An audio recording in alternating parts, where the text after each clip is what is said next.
Obviamente el auditor está asumiendo una responsabilidad de verificar si la empresa a quien le está haciendo la auditoría, la firma o el auditor, está cumpliendo con la aplicación de leyes y reglamentos a las que una empresa está sujeta a cumplir. Entonces, para esto, obviamente, es necesario saber a qué leyes se encuentra sujeta una empresa, jóvenes. Recuerden que todas las empresas, tanto en Guatemala como en cualquier empresa en cualquier país del mundo, todas las empresas están sujetas a cumplir con leyes y reglamentos, todas. No hay ninguna empresa que opera ilegalmente, no empresa. Si una empresa opera ilegalmente, ese es un delito. Todas las empresas para que tengan derecho a operar legalmente, obviamente deben cumplir con todas las disposiciones legales y reglamentarias, ¿verdad? Entonces, el auditor tiene la responsabilidad de verificar si la empresa está cumpliendo con la aplicación de leyes a las que está sujeta a cumplir. No sé si me explico. Entonces, yo quiero la participación de ustedes, mis estimados estudiantes, y quiero que me cuenten y que me digan ustedes a qué leyes se encuentra sujeta una empresa. ¿Creen ustedes qué leyes las empresas deben cumplir en Guatemala? Yo sé que hay leyes que todas las empresas deben cumplir, como también hay ciertas leyes específicas para determinadas empresas, específicas también. Entonces, quiero que me comenten ustedes, ¿qué leyes creen ustedes que las empresas están sujetas a cumplir, jóvenes? Buenas noches, Lick. Tal vez en sí todo el código de trabajo entraría ahí, o no sé. Claro que sí, Diego. Sí, claro, el código de trabajo. Muy bien, excelente. Lick, Buenas también pueden noches. ser las leyes de las de Las leyes, tributos, las tributarias. las leyes tributarias, exactamente, Mercedes, las leyes tributarias, exactamente, todas las leyes de impuestos que más adelante las vamos a comentar. Sí, Carlos Avendaño quería hablar. Lo mismo que la compañera, licenciado, pensé en el código tributario también. También el código tributario, exactamente. Muy bien, ¿alguien más que quiera opinar? ¿Alguien más que quiera opinar? Y luego para que yo empiece a comentar.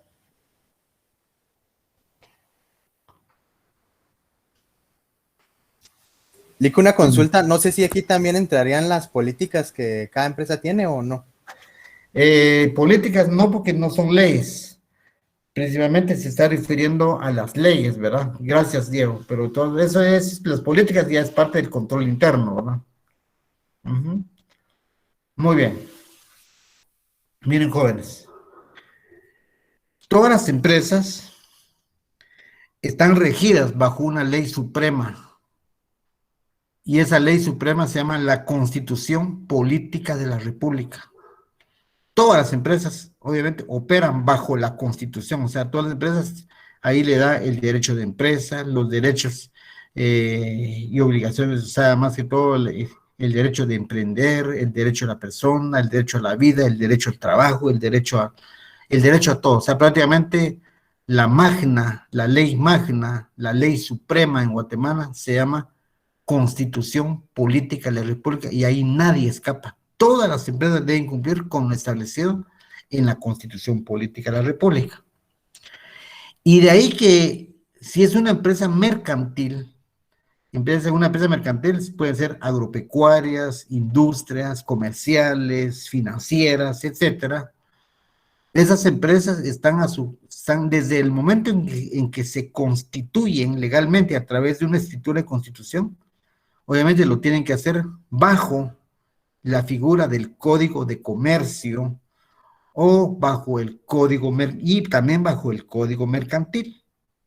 Entonces, obviamente esos dos códigos, tanto el de comercio mercantil, establecen las formas de negocios, cómo deben operar las sociedades, los tipos de sociedades, ya cuál debería ser el capital mínimo autorizado, suscrito y pagado. cómo se debe estructurar una empresa, que debe existir un consejo de administración. Ese consejo, cada uno de ellos tiene sus propias funciones y atribuciones, y así sucesivamente el código de comercio y el código mercantil dan la pauta para ciertos aspectos que deben cumplir las empresas mercantiles. Pero igual, muy bien, como le decía Mercedes y como también lo decía Carlos, están obligadas las empresas, casi que todas, a cumplir con las leyes tributarias. ¿Y cuáles son esas leyes tributarias? Está la ley del impuesto sobre la renta, que es el decreto 10-2012, reformado por el decreto 19-2013. Obviamente esta ley obliga a las empresas a tributar sobre sus utilidades, sobre sus ganancias, según el régimen en que se encuentra inscrita la empresa. Puede ser el régimen sobre utilidades o el régimen simplificado sobre ingresos, el 5 y el 7%. Pero de todas formas, las empresas deben observar y aplicar el cumplimiento de esta ley. Está la ley del impuesto al valor agregado, la ley del IVA, tanto en sus compras como en sus ventas. En las compras deben pedir factura, deben documentar sus compras para ser deducibles, le dan derecho a reconocer un crédito fiscal, y si facturan, pues todas sus ventas, si venden, pues todas sus ventas tienen que ser facturadas, cobrar el IVA al cliente, determinar la diferencia entre el IVA crédito y el IVA débito. Si es más el IVA débito, se manda a pagar a la SAT. Si es más el IVA crédito, pues me queda un remanente de crédito que para el siguiente periodo. Pero todas las empresas se deben regir también bajo la ley del impuesto al valor agregado, IVA. También las empresas están obligadas a cumplir con la ley del impuesto de solidaridad, la ley del ISO. Deben pagar trimestralmente un impuesto, ya sea sobre los ingresos o sobre los activos, el que sea mayor, el 1%, ¿ya? Sobre los ingresos o activos del año anterior, y hacer pago trimestral del ISO. Deben hacer pagos trimestrales del impuesto sobre la renta. Ahorita precisamente el trimestre que está concluyendo, ahorita el 31 de marzo, perdón, el trimestre que concluyó el 31 de marzo, pues entre hoy y mañana, bueno, todavía hay chance para presentarlo el día lunes, pero hay que pagar el impuesto trimestral de impuesto sobre la renta. Y así sucesivamente está la ley de timbres, la ley de impuesto de papel sellado, timbres fiscales, está la ley del IUSI, por ejemplo. Si tienen bienes inmuebles, pues hay que pagar el IUSI, el impuesto único sobre bienes inmuebles, y así sucesivamente. Y obviamente esas empresas están obligadas a cumplir con lo establecido en el Código Tributario, ¿verdad? O sea, el Código Tributario es el código que regula todos los procedimientos de tributación y las sanciones correspondientes sobre incumplimientos. Muy bien, pero finalmente todas las empresas están obligadas a cumplir con leyes, y entonces el auditor, como parte de su auditoría, debe conocer el entorno de la empresa, debe conocer la naturaleza del negocio. O sea, por eso es que es tan importante aplicar la NIA 315, que es la evaluación del control interno, el entendimiento del entorno de la entidad, para que el auditor pueda determinar entonces a qué leyes está sujeta la empresa a cumplir. Y entonces el auditor, al momento de hacer su auditoría de los estados financieros, parte de su responsabilidad es revisar, verificar si la empresa está aplicando y cumpliendo adecuadamente con las leyes y regulaciones a las que está sujeta una empresa. Esa es en sí la esencia de esta unidad. Ahora, va a depender de la naturaleza del negocio. Recuerden que hay empresas que están sujetas a cumplir con ciertas leyes específicas, ¿verdad? O sea, ciertas leyes para ciertas empresas que son muy específicas. Por ejemplo, no les quiero, o sea, les quiero poner un ejemplo. Por ejemplo, los bancos, ¿verdad?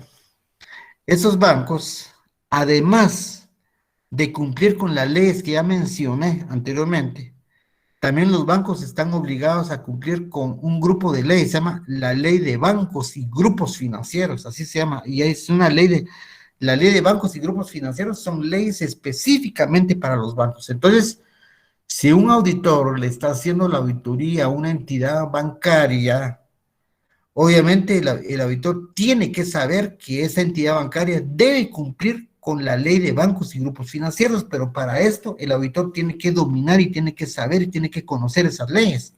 Porque ¿cómo el auditor puede detectar o determinar si está cumpliendo o no si no las conoce, ¿verdad? Entonces, esto son algunos aspectos que yo les estoy comentando a ustedes en este momento, pero también hay otras leyes que ciertas empresas específicas están obligadas a cumplir, como cuáles, jóvenes. Quisiera que ustedes, por ejemplo, o sea, yo ya les puse un ejemplo, los bancos están obligadas a cumplir con ley de bancos y grupos financieros, pero hay ciertas empresas que están obligadas a cumplir con ciertas leyes específicas. ¿Qué me pueden platicar ustedes respecto a esto? Espero comentarios, jóvenes.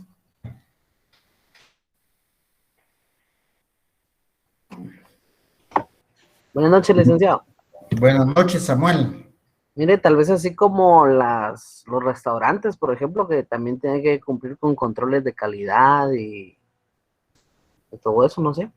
Sí, es cierto. Sí, pero ¿qué ley, por ejemplo, o sea, específica? ¿Será que hay una ley que los obliga a cumplir con eso? Licenciado, las cooperativas, Sí, Carlos. solo que no recuerdo el nombre de la ley ahorita, pero yo recuerdo que, bueno, en Derecho 2 se mencionó un poquito acerca de eso, de que también se rigen por alguna ley específica, solo no recuerdo el nombre. Gracias, Carlos. Sí, las cooperativas se rigen bajo la ley de cooperativas, así se llama, o sea, hay una ley de cooperativas.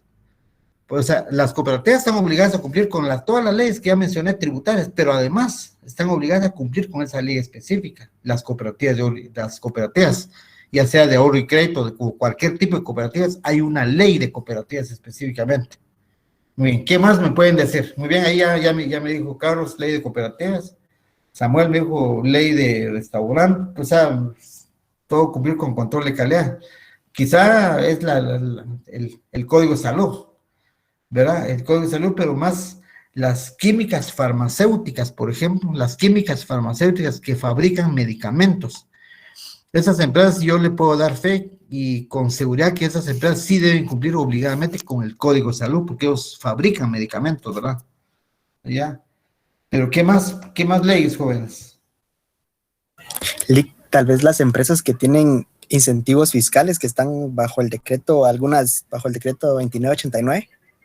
Muy bien, exactamente, esa es la ley, se llama la ley de fomento a la actividad la ley de fomento a la actividad de exportación y actividad de maquila, así se llama, ley de fomento a la exportación y actividad de maquila. Si es una maquila, todas las maquilas están obligadas a cumplir con esa ley que dice Aníbal, el decreto 2989, que así se llama, o sea, son ciertos privilegios fiscales que les dan a ellos, ciertos incentivos fiscales. Ellos, por ejemplo, ellos pagan un salario mínimo menor al salario mínimo que pagan las demás empresas. Esas empresas tienen una exención por 10 años del impuesto sobre la renta.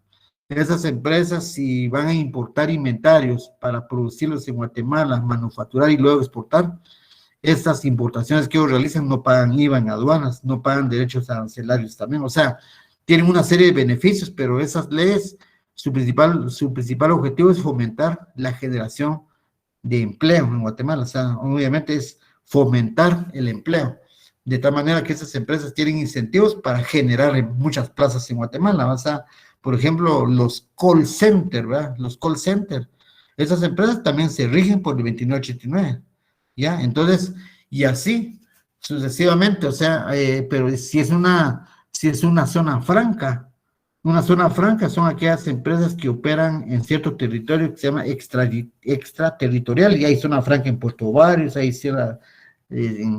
aquí en Puerto Quetzal, en Amatitlán, también hay ciertas áreas que son zonas francas, que es como si estuvieran en otro país, ya se consideran las extraterritorial porque ellos operan en Guatemala, pero aunque están operando en territorio de Guatemala, ese sector, esa área geográfica es extraterritorial, se considera como si estuvieran en otro país.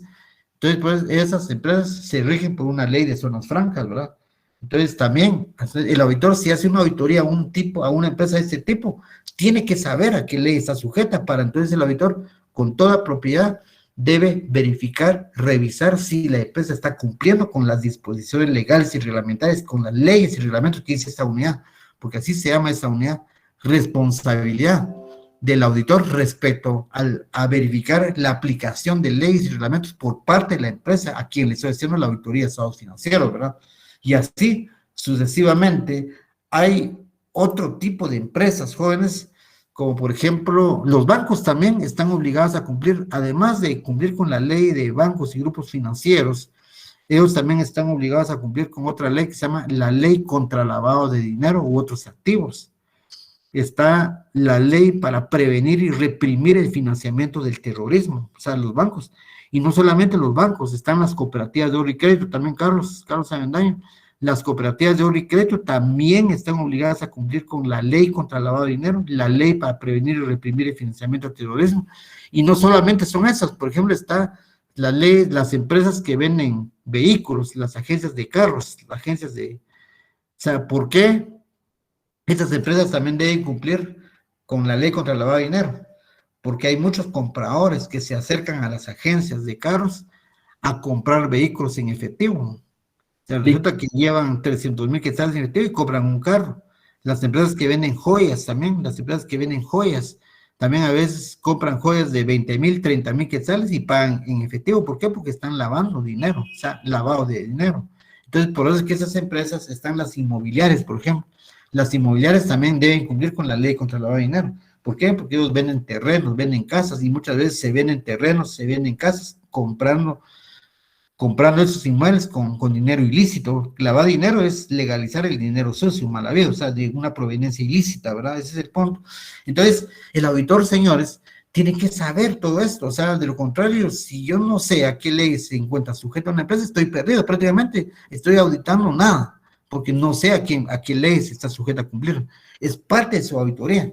Y no solamente son leyes, porque aquí la unidad dice también, y consideración del fraude. Recuerden que las empresas son vulnerables de cometer fraudes, y o sea, cualquier empresa siempre va a existir un riesgo que se estén cometiendo fraudes en una empresa. Entonces, el auditor también tiene responsabilidad, como parte de su auditoría, detectar, determinar e informar si la empresa está cometiendo fraudes con base en la NIA 240. Entonces, ¿qué pasa si una empresa, por ejemplo, bueno, y hablemos, por ejemplo, hay, por ejemplo, los hoteles, ¿verdad? Los hoteles están obligados a cumplir con la ley con un impuesto del INWAC, ¿verdad? Si es una ONG, una asociación no gubernamental, obviamente hay una ley de organizaciones no gubernamentales. Si es una fundación, también se rigen por la ley de organizaciones no gubernamentales. Si es una medio de comunicación, radio, por ejemplo, es televisión, ellos están obligados a cumplir con el timbre de prensa. Ellos están obligados a cumplir con una ley específica que se llama timbre de prensa.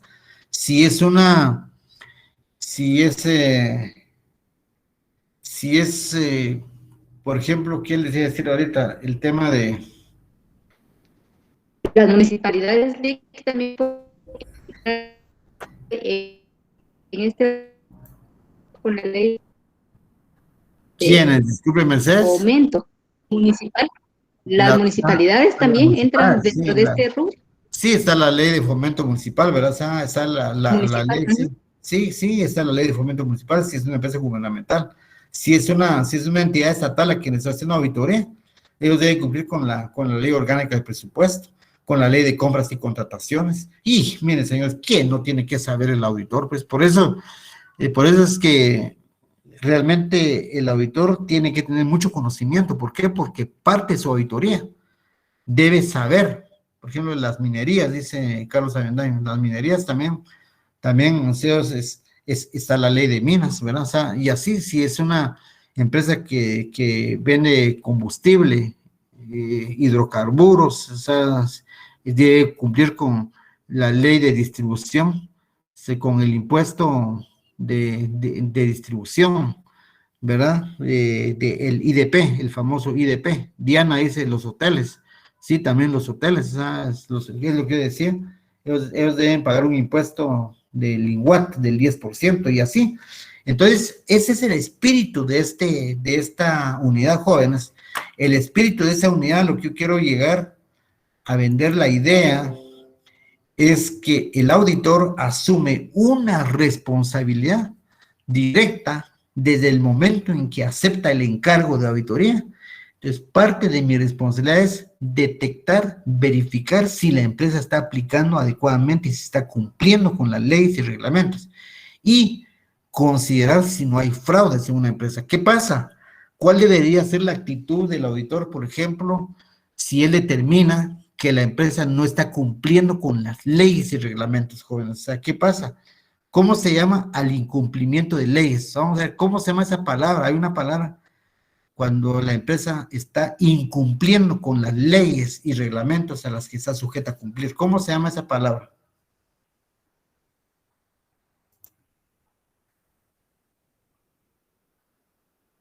No. Se llama... Omisos, tal vez, Lick.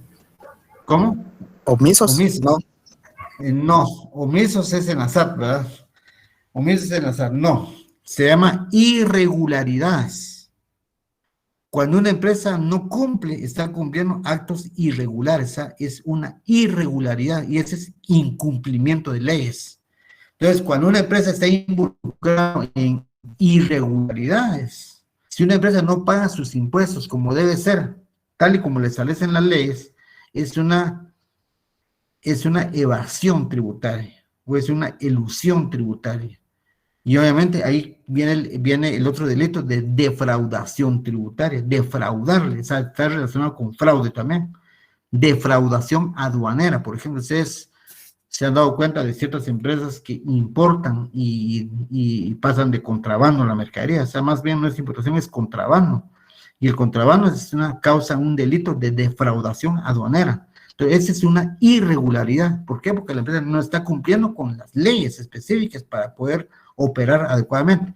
Entonces, obviamente, de la misma manera, si el auditor detecta que la empresa no está cumpliendo, o sea, si la empresa está cometiendo actos fraudulentos, se están cometiendo, hay fraudes dentro de una empresa, entonces el auditor tiene la responsabilidad, ya sea de que se estén cometiendo fraudes o que no se estén cumpliendo con las leyes y reglamentos, el auditor lo debe detectar y lo debe informar, lo debe revelar como parte de su informe. Entonces él ahí descarga responsabilidad.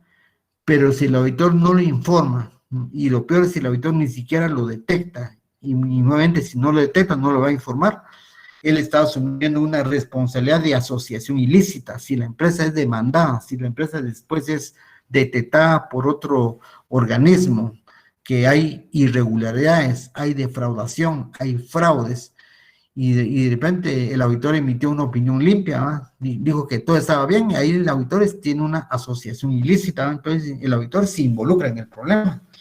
Por lo que el auditor tiene esa responsabilidad de revelarlo en su informe como parte de la auditoría de los estados financieros, jóvenes. Entonces, ese es el punto. Ahora, obviamente, si ya la empresa, si el auditor detecta que la empresa tiene severos problemas fraudulentos, irregularidades, y donde él determina que está en riesgo, mejor él renuncia al trabajo. O sea, eso es lo más ético, es renunciar si hay indicios de incumplimiento con leyes, si hay indicios de fraudes, y si el auditor considera que al revelarlo pone en peligro su integridad física, mejor el auditor decide por renunciar. De la misma manera, yo no sé si ustedes saben, pero los auditores son obligados ante la IVE. La IVE es la Intendencia de Verificación Especial, en donde se reportan todas mensualmente se hacen reportes, no solo mensual, sino es trimestral, también semestral, reportes ante la IVE, ya, o sea, todos los reportes que las empresas obligadas deben cumplir, o sea, si es banco, si es aseguradora, si es cooperativa, si es una empresa que vende vehículos, si es una empresa que vende joyas, todas están obligadas a hacer reportes mensuales ante la IVE, y el auditor debe verificar si esas empresas obligadas ante la IVA están cumpliendo con lo establecido en la ley contra el lavado de dinero. Si el auditor detecta que no están cumpliendo y si el auditor detecta que hay indicios de lavar dinero, es como que si yo estuviera haciendo auditoría a un banco, ¿verdad?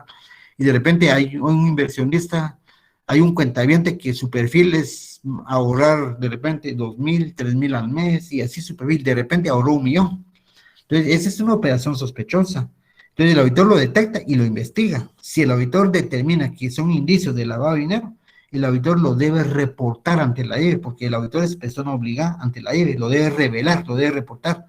Entonces, la IBE ya investiga y lo denuncia en el Ministerio Público, y así vienen los casos de investigación, cateo de casas, cateo de negocios, y Ministerio Público, hay prisión preventiva, mientras se investiga, ¿verdad?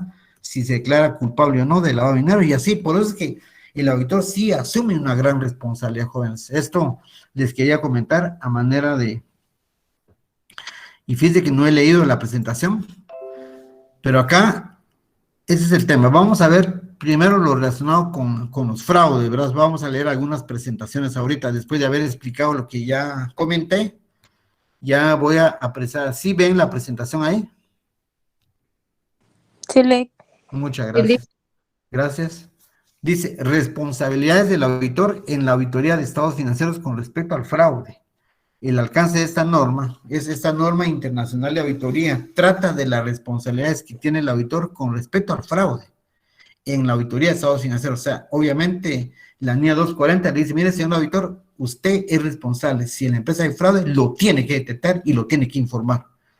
Obviamente, ¿cómo se logra detectar un fraude? Es aplicando la NIA 315. Y esta 315 es identificación y valoración de los riesgos de incorrección material mediante el conocimiento de la entidad y su entorno y el control interno. O sea, obviamente el auditor tiene la obligación de evaluar el control interno y solamente de esa manera él puede comprender y puede tener un entendimiento del entorno de la entidad. Entonces, evaluando el control interno, el auditor puede detectar indicios de irregularidades. ¿Sabe por qué? Porque él está identificando y valorando los riesgos de fraudes, por ejemplo, que puede existir. Y entonces el auditor lo detecta. O sea, hay algún indicio en esta investigación a través de la evaluación del control interno, pero entonces el auditor responde a dichos riesgos valorados. O sea, esos riesgos pueden tener un impacto, lo puede tener una valoración de nivel alto, medio o bajo, y en función a la valoración del riesgo, así va a ser la respuesta inmediata del auditor. O sea, el auditor responde inmediatamente a los riesgos de dimensión alta. Y obviamente prioriza esas áreas y obviamente le da menos importancia a los riesgos de nivel bajo. Entonces, el auditor, ¿cómo responde el auditor de riesgo? Diseñando las técnicas y procedimientos de auditoría para responder a los riesgos valorados en relación con los riesgos de incorrección material debido a fraude. Recuérdense que los estados financieros, recuérdense jóvenes, ¿cuál es el objetivo de una auditoría de estados financieros? El objetivo es emitir una opinión o un dictamen en donde el auditor expresa que los estados financieros presentan razonablemente la situación financiera a una fecha determinada. Pero para que yo diga que los estados financieros son razonables, o sea, están correctos, es porque yo tengo un alto nivel de seguridad. Oigan bien, tengo yo un alto nivel de seguridad de que los estados financieros tomados en su conjunto están libres de incorrección material por fraude o por error. O sea, una irregularidad de fraude o un incumplimiento a una ley, señores, puede originar una incorrección material en los estados financieros, ya sea que se deba a fraude o a error. Los estados financieros, señores, están afectados únicamente por dos razones. Por una incorrección, primero tiene que existir una incorrección material y después esa incorrección material puede deberse a fraude o por error, pero ese es el tema principal. ¿Cuáles son las características del fraude? Dice que las incorrecciones en los estados financieros pueden deberse a fraude o error. O sea, obviamente, señores, esto, como yo les dije anteriormente, un incumplimiento en ley o un fraude puede causar una incorrección material en los estados financieros y esa incorrección puede deberse a fraude. Y hay una diferencia entre fraude y error. ¿Cuál creen ustedes que es la diferencia entre fraude y error? La intención, Lick. La intención, gracias, sí, claro, la intención. Obviamente el fraude es un hecho intencional, El fraude se comete con premeditación y con alevosía. Ya va premeditado, pues ya hay una intención de cometerlo. Mientras que el error no hay intención. El error se comete por desconocimiento, por negligencia. Pero de todas maneras, ya sea que sea fraude o error, siempre van a causar una incorrección material. Y obviamente el fraude, señores, el fraude es originado por un incumplimiento en leyes. Y también muchas veces no se cumple con las leyes por error, por desconocerlas, ¿verdad? Entonces el auditor tiene que estar atento a estas dos situaciones. El factor que distingue el fraude del error es la acción subyacente que da lugar a la incorrección en los estados financieros, sea o no intencionada, ¿verdad? Aunque fraude es un concepto jurídico muy amplio, porque el fraude, hay fraude tecnológico, hay fraude financiero, hay fraude electoral, hay fraude, o sea, la corrupción, por ejemplo, todo el tema de corrupción es producto del fraude. Entonces, el fraude es un concepto muy amplio, ¿verdad, jóvenes? Es un concepto muy amplio, pero al auditor le concierne únicamente todos aquellos fraudes que tienen que ver con incorrecciones materiales en los estados financieros. O sea, el auditor le compete y tiene responsabilidad única y exclusivamente con aquellos fraudes que están originando una incorrección en los estados financieros, ¿de acuerdo? Entonces, para el auditor son relevantes dos tipos de incorrecciones intencionadas: las incorrecciones debidas a información financiera fraudulenta y las debidas a una apropiación indebida de activos. Es que hay dos tipos de fraudes.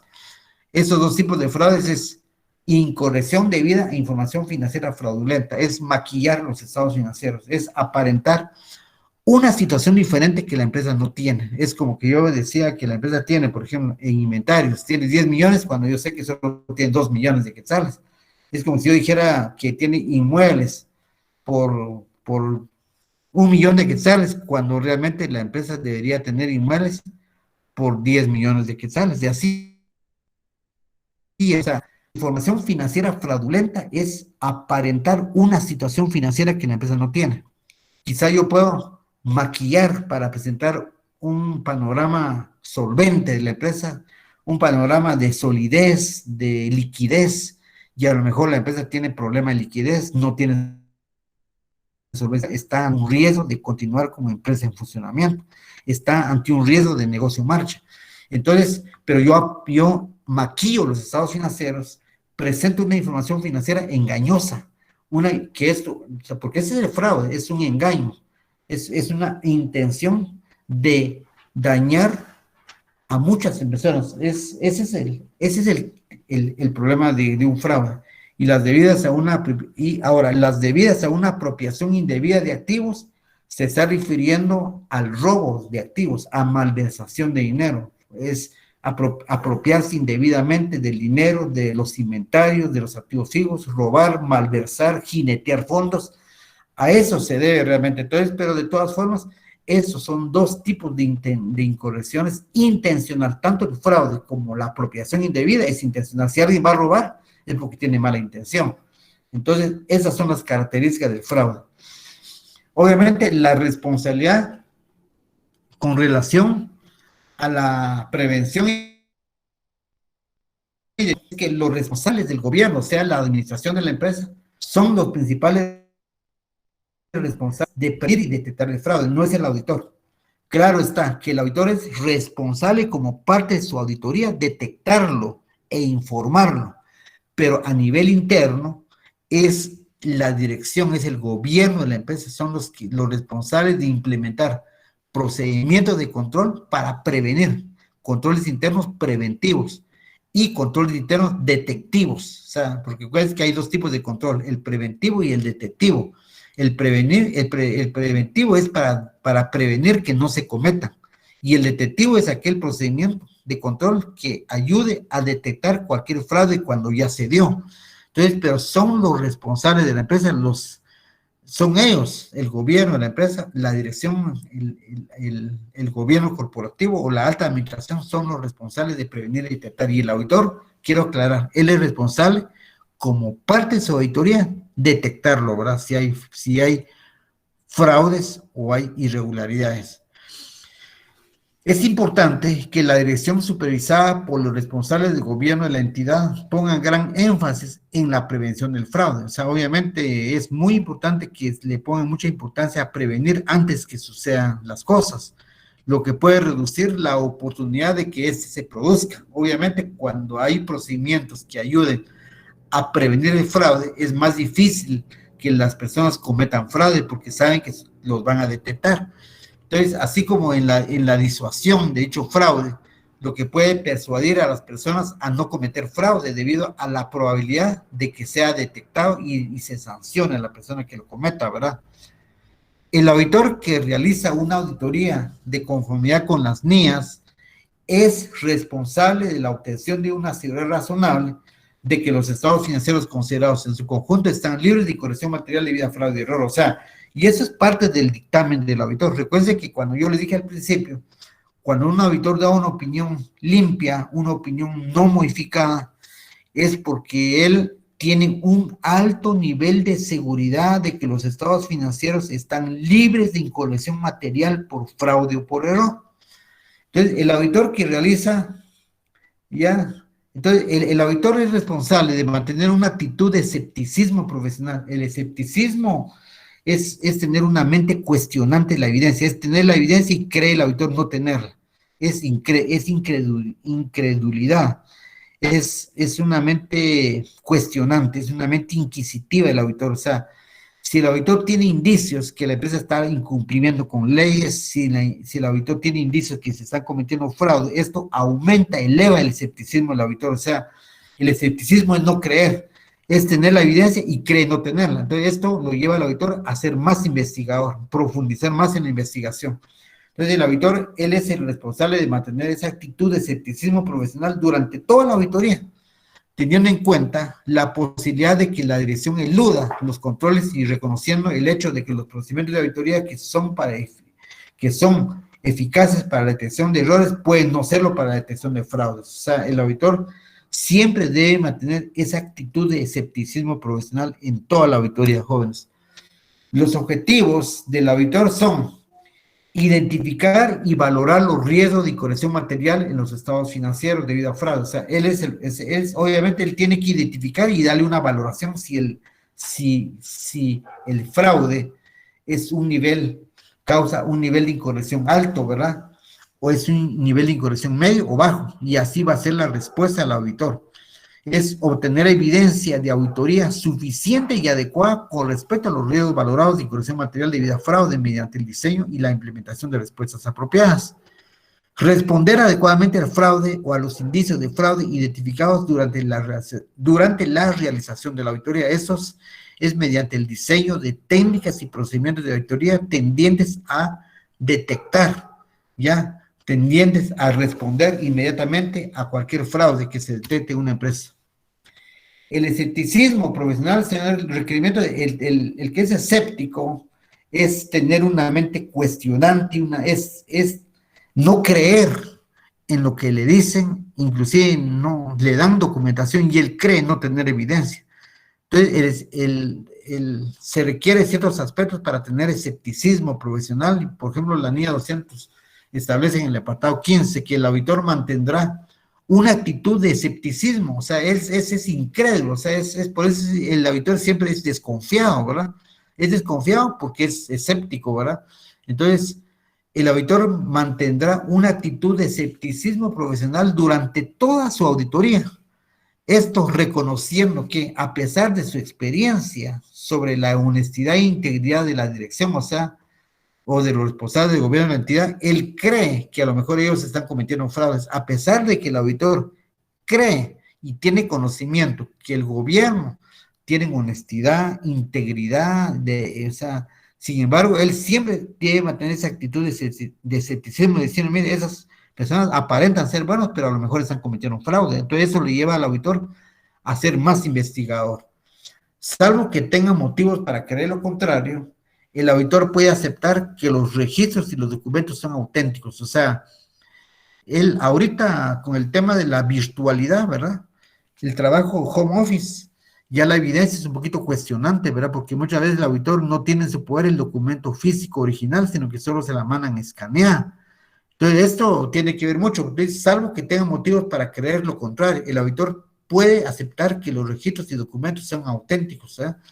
Ahora, si las condiciones identificadas durante la realización de la auditoría llevan al auditor a considerar que un documento podría no ser auténtico, o que los términos de un documento se han modificado, pero este hecho no se ha revelado al auditor, este llevará a cabo investigaciones detalladas. O sea, si durante la auditoría el auditor se da cuenta que hicieron modificaciones a ciertos documentos, que él tiene dudas que el documento no es auténtico, porque le dieron una fotocopia, entonces esto el auditor prácticamente lo lleva a hacer investigaciones más de fondo, más profundas, más detalladas. Cuando las respuestas a las indagaciones ante la dirección o ante los responsables del gobierno de la entidad son incongruentes, el auditor investigará dichas incongruencias. O sea, si el auditor tiene evidencia, por ejemplo, vamos a suponer que el auditor tiene evidencia de que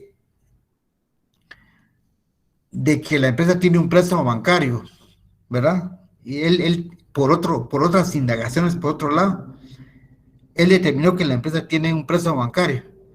Y usted va al estado financiero y se da cuenta que no hay ningún préstamo bancario registrado, ¿verdad?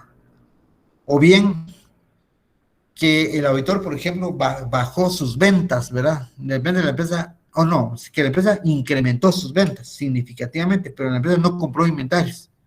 No compró inventario y además se refleja un incremento en el inventario. Entonces, ¿cómo es que la empresa no compró inventario? Se incrementó el inventario.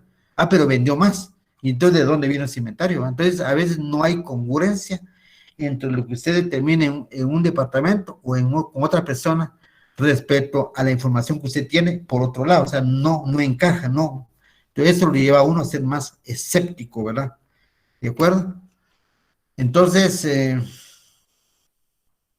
jóvenes, aquí dice, la NIA 315 revisada requiere que se discuta entre los miembros del equipo del encargo y que el socio del encargo determine las cuestiones a comunicar a los miembros del equipo, ya, que no participen en la discusión. La discusión pondrá un énfasis especial en el modo en que los estados financieros de la entidad pueden estar expuestos a incorrección material debido a fraude, procedimientos de valoración y de riesgo y actividades relacionadas. Es al aplicar los procedimientos de valoración del riesgo y llevar a cabo las actividades relacionadas para obtener conocimiento de la entidad y su entorno, incluido su control interno, como se requiere en la NIA 315, revisar, el auditor aplicará procedimientos recogidos en los apartados 17 a 24 con el fin de obtener información para identificar los riesgos de incursión material debido a fraude. Muy bien, yo me quedo ahí. Por hoy, no sé si tienen ustedes alguna consulta que hacer, jóvenes, antes de abarcar, yo me quedé aquí en esta presentación. Me quedé en la... Lick, Sí, a la orden. disculpe, ¿cuáles son las NIA que se van a tomar en cuenta para esta unidad? Disculpe. Para los fraudes es la NIA 240. Y para verificar el cumplimiento con leyes y regulaciones es la NIA 250. Entonces, Gracias, Lick. son dos NIAs, aquí está, miren, aquí está el programa. Esas son las bases de esta Sí. unidad. Sí, esas son las bases. La unidad número 8 ahí está, y aquí abajo dice base técnica, la NIA 240 y la NIA 250 cabal. Ahí estamos, jóvenes. Así que me quedé en la lámina número 7 y tiene 21 presentaciones. Entonces, el próximo día de clase, que va a ser el día martes de la otra semana, mañana no tenemos clase. Entonces, el día martes terminamos con esa unidad y el día jueves ya solo va a ser repaso, porque sería nuestro último día de clase, porque si no estoy mal, el examen es el 15 de mayo. Aunque los exámenes arrancan la otra semana, si no estoy mal por ahí. Hay fechas ya establecidas, ¿verdad, jóvenes? Así que, si no hay ninguna otra duda, pues ahí estoy a la orden, jóvenes. Gracias, Lick. Buenas noches. ¿Cuándo sería la última clase, Lick? El jueves de la otra semana. Muy bien, así que Gracias, Lick. que la pasen bien, que tengan una buena noche, jóvenes, y hasta pronto. Gracias, Lick, que descanse. Gracias, Lick. Igualmente, Igual. Gracias, Lick. Feliz noche. igualmente, buenas noches.